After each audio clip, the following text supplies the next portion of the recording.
En los próximos minutos escucharemos las distintas lecturas que hacen los portavoces parlamentarios sobre la abdicación del rey. También les contaremos lo que han dado de sí las distintas comisiones parlamentarias. En nuestro tiempo para la entrevista hablaremos con la portavoz parlamentaria de Bildu. Con Bakartxo Ruiz valoraremos la actualidad parlamentaria y el nuevo escenario tras las elecciones europeas. En este programa también les acercaremos la exposición Navarra, álbum de familia, que pueden visitar en el Parlamento hasta el próximo 16 de junio.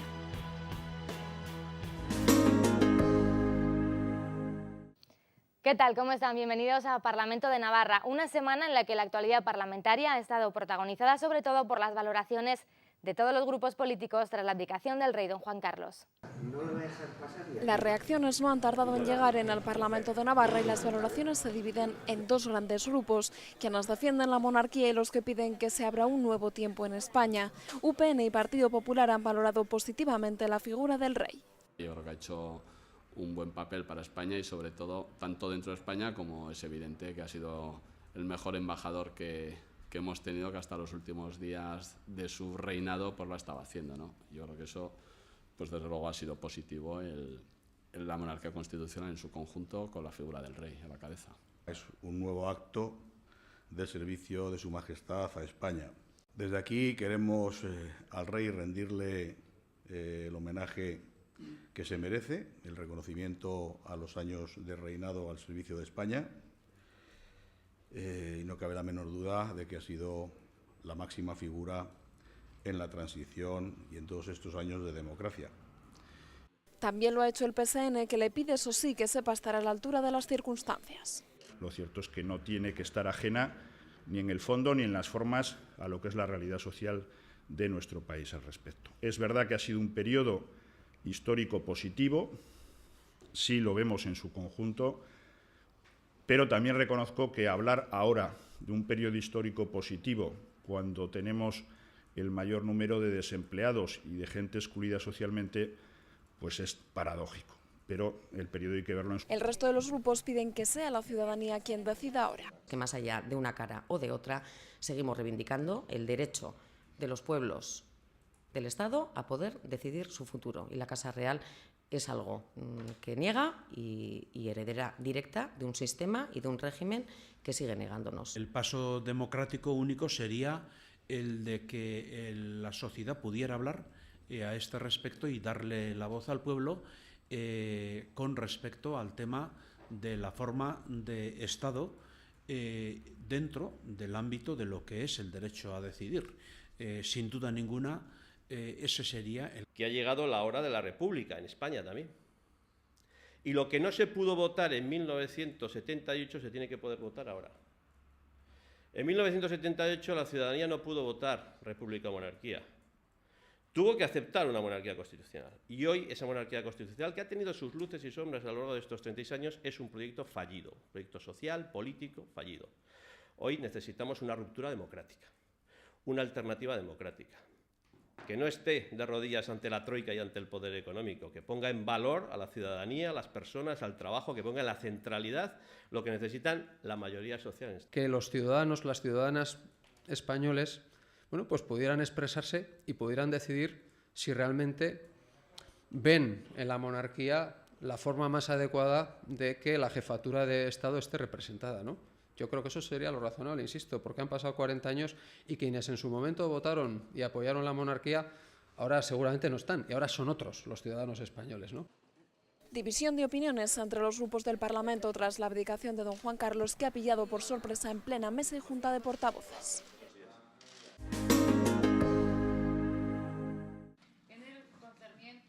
La presidenta del Gobierno de Navarra ha pasado esta semana por comisión parlamentaria. En ella, Yolanda Barcina ha afirmado que el Ejecutivo quiere modificar el convenio firmado en el año 2010 para la construcción del tren de alta velocidad. Barcina aspira a modificar la fórmula de devolución de los adelantos que realiza Navarra por otra más inmediata, porque señala es evidente que se están produciendo demoras excesivas en la aprobación de las certificaciones por parte de Adif. Por ello, la jefa del Ejecutivo Foral apuesta por establecer un procedimiento más ágil que pasaría por descontar en la aportación anual de la comunidad foral estas cantidades para reducir también el pago de intereses.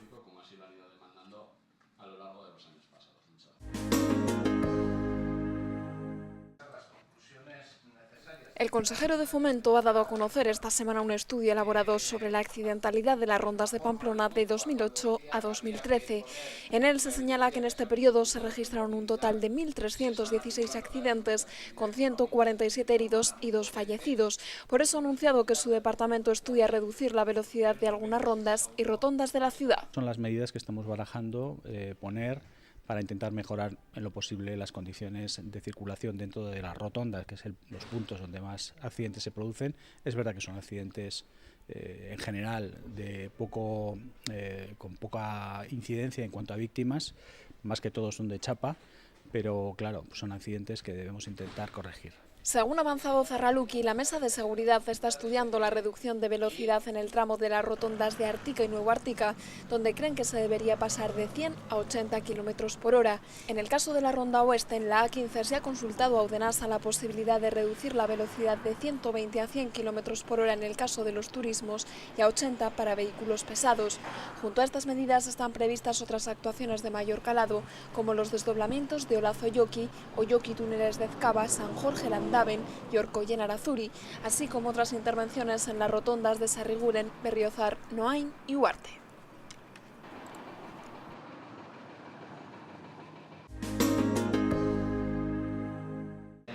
Representantes sindicales y de la Sociedad de Médicos de Atención Primaria y Familia han defendido en el Parlamento que Navarra tiene capacidad para que la salud laboral sea gestionada por el sistema público y no por las mutuas. La reforma de la ley de mutuas propone que éstas asuman mayores competencias en la atención a la salud de los trabajadores, una evolución que algunos catalogan de anacrónica. Creen que si Madrid va a dar competencia a las mutuas, Navarra debería ir en la dirección contraria. Por eso han pedido al Gobierno foral que el Servicio Navarro de Salud atienda a los trabajadores y se avance hacia un reforzamiento del sistema público.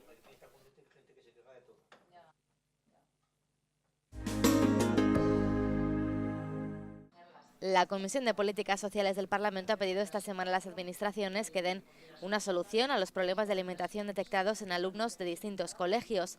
Afirman que es una realidad que afecta a familias sin perfil de exclusión, aunque sí que son vulnerables por la duración de la crisis y circunstancias inesperadas como la pérdida de un empleo, una rebaja salarial o un gasto importante imprevisto. Por eso solicitan una alimentación equilibrada, suficiente, accesible y duradera que garantice el desarrollo físico e intelectual de los menores.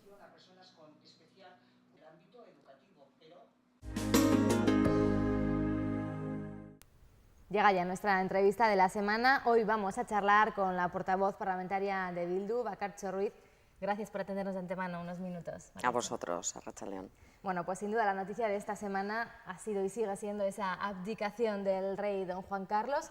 Una noticia que llevábamos tiempo esperando, pero no sé si ha pillado por sorpresa en este momento. Bueno, yo creo que ya, en fin, esa operación de maquillaje, me da la sensación de que se ha precipitado después de las elecciones europeas, que se ha precipitado, bueno, pues al ver que el sistema establecido, yo creo pues ya a partir del año 78, de ese bipartidismo, de ese que todo quedara atado y bien atado, pues se está viendo, yo creo, en peligro. Y claro, para que esa abdicación y la sucesión al trono sea efectiva, pues, necesitan unas mayorías suficientes en el Congreso y en el Senado. Y yo creo que a la vista de que ese régimen establecido y ese atado y bien atado lo están viendo en peligro, pues me da la sensación de que se ha adelantado ese proceso. ¿Cómo valoráis desde Bildu la figura del rey? ¿Cómo pasará la historia Juan Carlos I? Hombre, yo más allá de personalismos, porque haya estado una persona, una cara, y ahora cambie o pretendan que todo siga igual, yo creo que la Casa Real y el rey en sí mismo, pues lo que ha simbolizado, desde luego, es el todo atado y bien atado.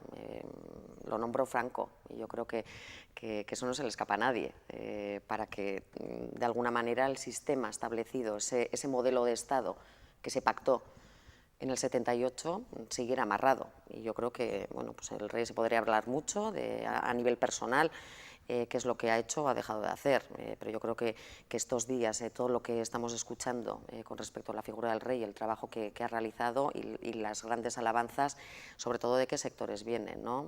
De parte del régimen, por parte de las fuerzas políticas que han querido y siguen queriendo apuntalar ese régimen, y por parte, pues estos días también se podían leer grandes empresarios, se alaban el trabajo realizado por el rey. Pues yo creo que es muy significativo, bueno, pues de dónde vienen esas alabanzas y de dónde viene ese intento de seguir apuntalando ese sistema y ese modelo de Estado, desde luego, para que nada cambie, por mucho que intenten cambiar las caras. Ahora se ha abierto, ¿no?, también otro debate, el de los que piden una república. Hemos visto concentraciones y manifestaciones por toda España.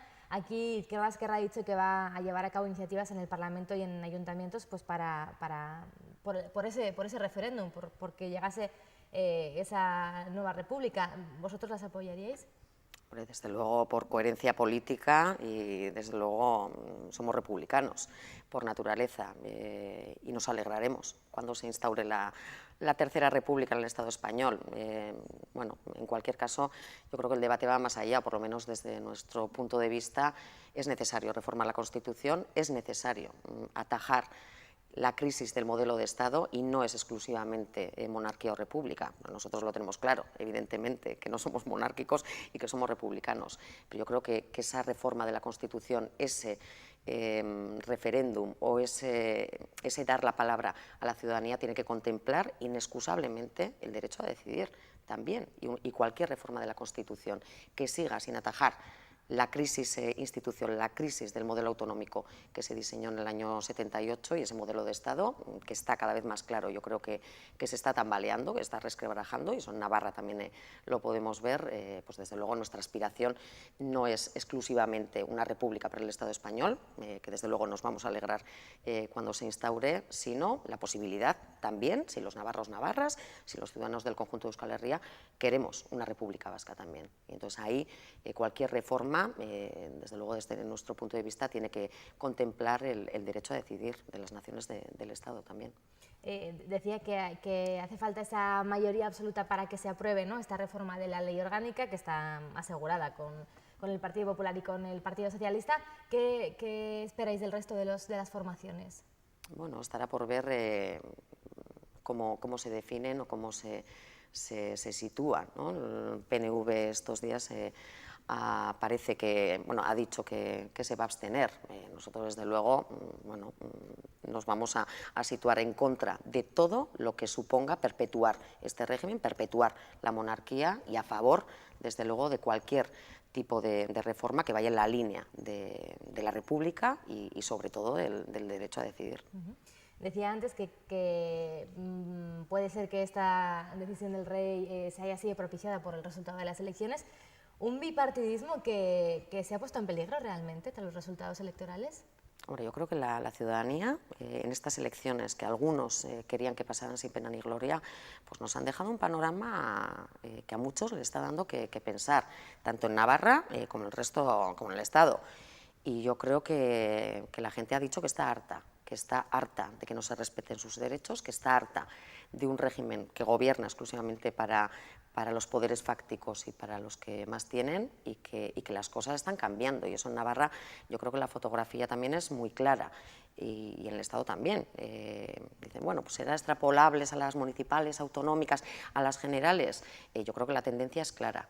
La ciudadanía quiere otra cosa, quiere otra forma de hacer política, quiere tomar decisiones, quiere que se le respeten sus derechos, y el régimen, desde el año 78, niega muchos derechos a las personas, muchos derechos a los pueblos. Yo creo que se está tambaleando, y estamos ante el principio del fin del régimen. Y en Navarra yo creo que es más evidente que nunca que, bueno, pues el tándem formado por UPN y por el Partido Socialista pues está en peligro, y que el bloque de cambio en Navarra ha salido fortalecido en estas elecciones, y que se ha dado un paso en pos del cambio político y social. ¿Cómo valora la sorpresa que ha dado Podemos y también las críticas que ha recibido desde entonces? Bueno, pues yo creo que los resultados sí son fruto de ese hartazgo, de la novedad. Desde luego ya saludamos y saludamos, desde luego, el resultado que ha obtenido, sorprendente, ¿no?, para muchos. Nosotros la lectura que hacemos es positiva, en el sentido de que también forma parte, o formará, esperemos, de ese bloque de cambio, de otra forma de hacer política. Desde luego el cambio se ha fortalecido desde la izquierda y eso para nosotros siempre es positivo. Quería hacer también una valoración de los datos del paro del mes de mayo conocidos esta semana, que en Navarra vuelven a dejar un descenso de unas 1.500 personas. ¿Es suficiente esto? Lógicamente no es suficiente. Hombre, nos alegramos cuando las cifras del paro desde luego bajan y cuando hay más personas que han encontrado empleo, pues todo el mundo nos alegramos.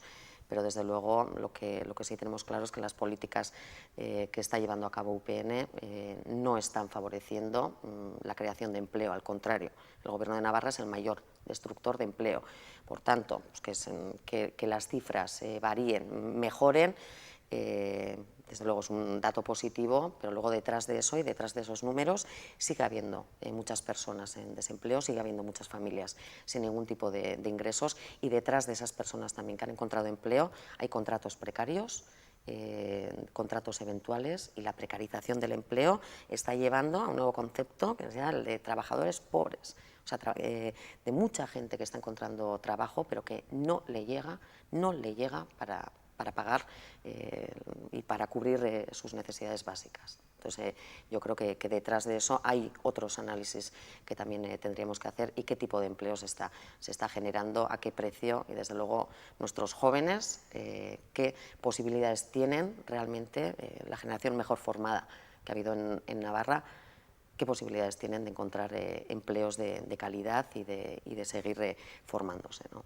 Queda por delante en Navarra la aprobación de la reforma fiscal que quiere llevar a cabo el Ejecutivo. Esta semana, desde Bildu han pedido que venga la consejera Goikoetxea al Parlamento para explicar cuáles van a ser sus bases.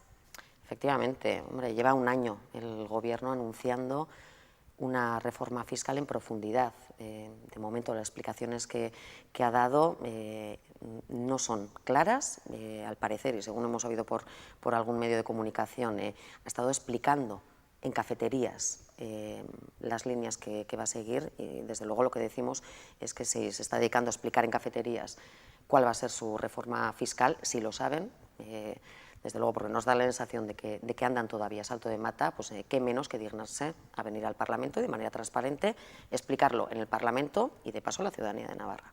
¿Cómo se posiciona Bildu respecto a la negociación de la deuda de Osasuna entre el club y Hacienda? Bueno, evidentemente, pues la bajada de categoría, aparte de ser, en fin, pues una pena para muchos miles y miles de navarros y navarras, pues tiene unas implicaciones económicas. Pues habrá que valorar, desde luego, pues qué planteamiento se hace desde el club.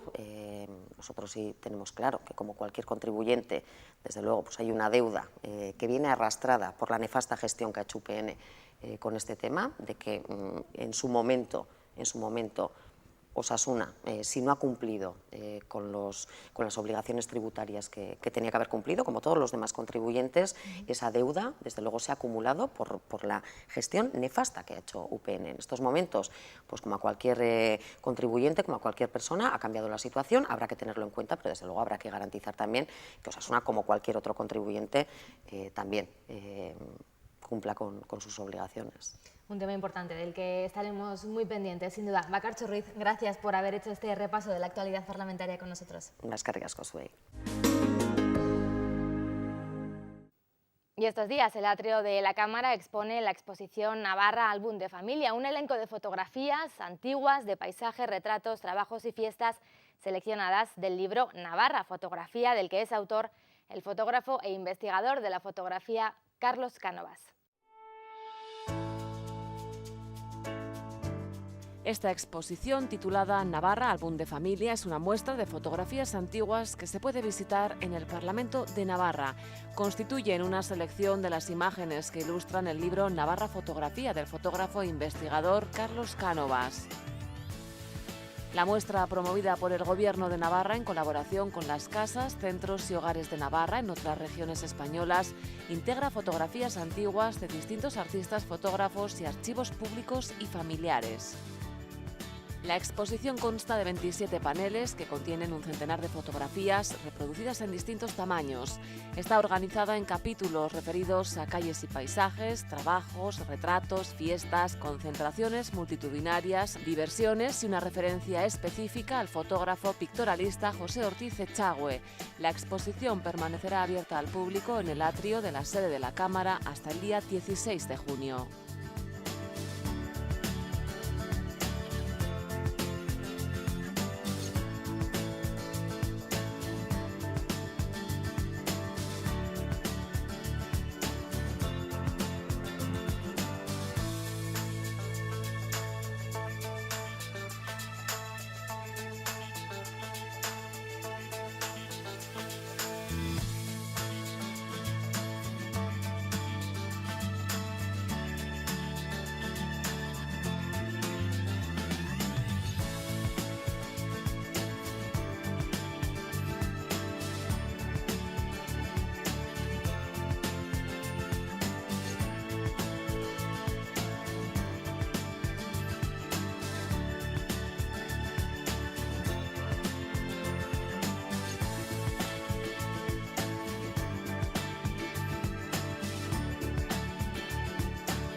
Y así nos vamos. Gracias como siempre por su atención y les espero en una semana. Adiós.